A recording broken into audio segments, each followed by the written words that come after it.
It's probably fair to say that most Los Angelenos join the world in watching the Summer Olympics in Beijing. Wow. LA just competed for the Summer Games in 2016, but lost out in a tight race with Chicago. And speaking of that, our business sports guest today is Gary Visconti. Know that name? 8-time past president of Southern California Olympians. Gary was part of the coalition, actually, to bring the games here. Welcome. Thank you. Good to be here. Gary, how much business did LA lose by not getting knocked out of the competition for 2016? Well, you know, Sharon, we did a very strong bid, as we had in 1984, and we lost to Chicago, and that was the American bid. And, of course, they lost to London because the games are going to be in London, England, in 4 years. And we're all worried about that because of all the terrorist strikes in London, over the last 6 or 8 years. So it's going to be a little bit of a problem. You're worried as Olympians. Yes, very much so. But the security system will be phenomenal. They spent more money for the security in the 2002 Olympics in Salt Lake than they did for the games itself. That's the kind of money that LA would have had to spend. And these are tough economic times for a lot of cities. And it's not like 1984 when terrorism was not on our soil. And we brought for the first time corporate America into the Olympic Games. And Olympics were still what we call amateurs at that time. Mm-hmm. We didn't have the NBA players until 1992. The dream team. So we brought in corporate America to really bolster the financial end of the Olympics in Los Angeles. That's why we ended up with $334 million surplus, wow, which launched the Amateur Athletic Foundation of Los Angeles. Maybe LA does need the Olympics. Definitely. We now, Amateur Athletic Foundation on Adams Boulevard, has the world-renowned museum and library of sports, the best in the world. And Gary, you're in that museum because you are a member of the World Figure Skating Hall of Fame, and we're going to take a look back to 1968 when you were in the Olympics, and you'll hear Dick Button. Oh, this should be fun.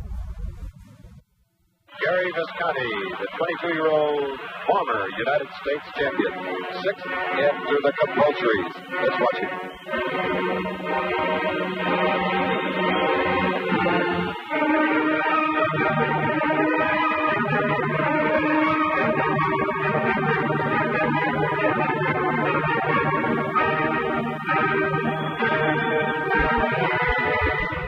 This was 1968, Gary? Yes, this was in Grenoble, France. Yeah. And it was just after a boy ahead of me skated, and he was around 15th place, and he got low scores, Bob. Yeah. And the audience booed and booed and booed his scores. So I went out to start my routine after they called my name, and they never stopped booing. So the referee called me over and said, Gary, can you calm them down? Yeah. And I said, I'm so sorry, but I've been working my whole life for this 5 minutes. You calm them down. I went off, and then 2 minutes later, they called me back on, and I'm out there in the middle of starting my program, telling everybody, quiet now. This is my time. Well, Gary, your time has not ended, and you took your Olympic career and turned it into a business. Tell us about the business that you do and what this Olympic moment meant and how it brought you to LA. Well, I'm from Detroit, and I was from a very, very middle-income family in Detroit. And school was important, but not that important to me. And I knew if I'm going to make it in the world in 1958, I've got to do something special. And I'm a little guy. I'm not even 5'4", but I thought sports was going to be it. And I went to college, of course, at Michigan State University and Wayne State University in Detroit. And I was very blessed because I had a great coach and had great parents who supported me all the way. You know what's amazing is that you look almost exactly today as you look then. What's your secret? The 7 facelifts. No, you've never had a facelift. You know what it is, Bob? I've not changed anything in my life, style, in 50 years, 60 years. I eat the same, I work out the same, I keep very active, and I am blessed to work with children from 6 years old. My students are from 6 to 76. But you also coach some very famous LA people. Talk a little bit about who you coach. Coaching is a blessing. It gives me the opportunity to share all of my knowledge that I learned from my coach and from the world before me. And so who do you coach? I've coached Frank Gehry, a famous architect, Jerry Bruckheimer, the big film producer, Mayo Reardon, Dick Reardon was skating with me. They were, of course, doing hockey. Yeah. And I've been very blessed. And I've had Dorothy Hamill, Elvis Struggle, Scott Hamilton, And you learn so much from these people. All right, but let's get down to the meat of it. How's your clientele list now? Is it dwindling in this economy? What is teaching skating like, or rinks for that matter, in LA? Rinks, we've lost 3 rinks in the greater Los Angeles area in the last 5 months. That's a lot of recreation for families. It's gone. Not good. And they're going under because of lack of business, or what?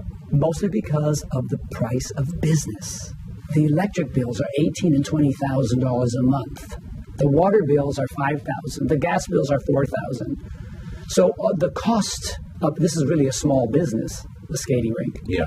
And the cost of business is going up a lot. And so that is for recreation.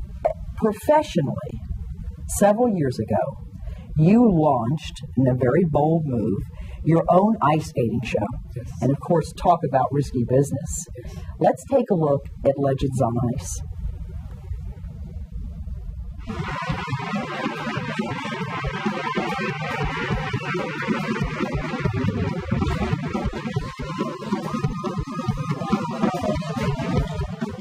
You know, Gary, there are some very famous people here, and the remarkable thing about this show is that you went back, or you try to recapture the glory days of ice capades and stuff like that.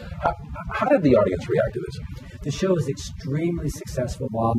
The overwhelming success. And because it was a very unique idea for us to bring together legends on ice. So, and Dick Button took part in that Button show. Was our master Dorothy of Hamill, ceremony. who was I even skated mentor? a cameo performance. Mm-hmm. We had skaters from That's when you were a 1960. French, right? That's right, Walker.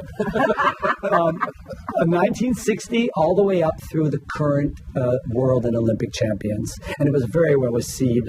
And in fact, so that the show was asked to come to Caesar's Palace in Las Vegas, and we played there for 5 weeks. Mm-hmm. So extremely successful in that.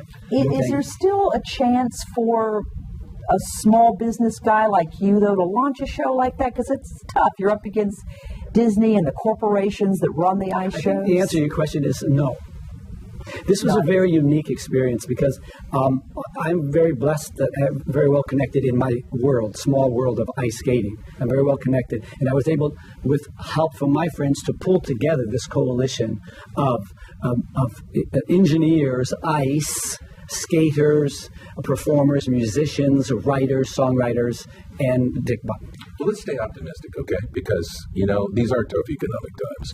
And I think what you do for a living that has this residual effect of family and recreation is going to stay there and be healthy and survive these tough times. Well, skating's never been bigger than it is. We have more coaches in America, over 6,000 registered coaches. We have over 220,000 registered skaters, not counting hockey. Yeah. We have more rinks than ever. It's bigger than ever, but it's the least popular public-wise on TV. So there's a problem. There is a problem with the PR of ice skating in the world right now. Well, we're going to work on that PR. But in the meantime, Gary, thanks so much for joining us. And you're watching LA Business Today.